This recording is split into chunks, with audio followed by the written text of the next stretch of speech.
I'm with my All right. brother Mike, who is in Italy right now, and I wrote Hello.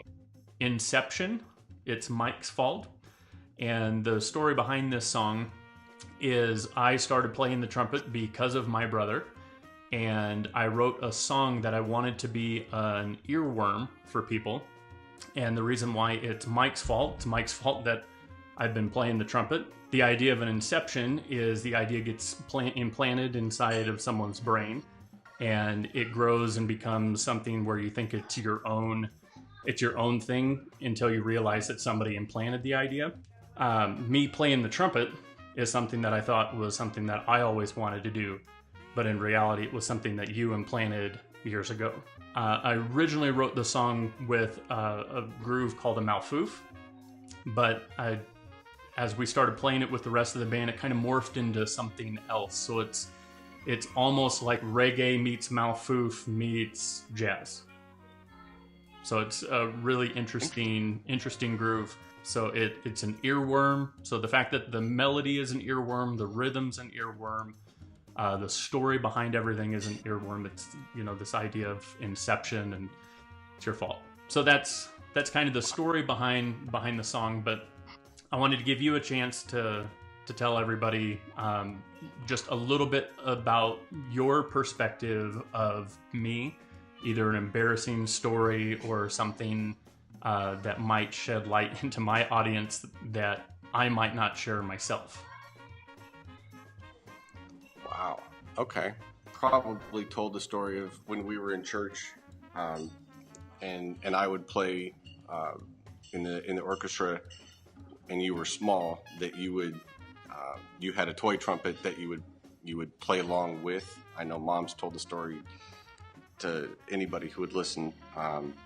Yeah. To take it, I guess, a couple steps further, as you grew up and got to the age where you could actually, pick an instrument, you still selected the trumpet and became a quick study.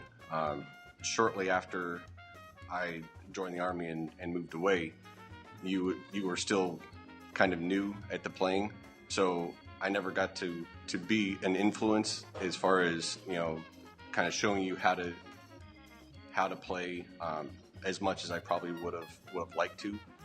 But every time I'd come back home and see you playing in junior high and in high school, every time I would see you, you would have progressed so much that you used to emulate me. I then got to thinking, man, this kid's already surpassed me, and I have no problem telling whoever is going to listen to this that you have amazed the crap out of me and have made me one of the proudest siblings someone could have. So I really look forward to hearing this, and you are one of my proudest. Okay, creations is probably not the right thing because that would be mom and dad's work, but the whatever earworm that I created in you with my playing, it has grown into a much larger inception of its own. So just know that I am quite proud of you, bro. Thank you. And you were really the first person, not just the sound that I emulated early on, but you were the person that introduced me to jazz in the first place. I remember our house in Altoona, Iowa. You were sitting in front of the TV. I don't remember what was on TV, but I remember you had Miles Davis, and I was listening to something. I mean, it was probably some pop tune like most elementary kids were doing, and I thought it was the greatest music in the world. And I remember you saying, no, you need to listen to this guy, and sat me down and introduced me to Miles Davis. And at the time I was like, yeah, this is pretty cool. But the longer that stewed inside, and then that introduced, the entire universe of jazz to me. Nobody had really introduced jazz to me in that way. So you were really the person that kind of made that push forward. Trumpet playing is a part of that too, but I think the interest in jazz, that idea was implanted by you also. So, ladies and gentlemen, my brother, Michael Klobnak, in Naples, Italy right now.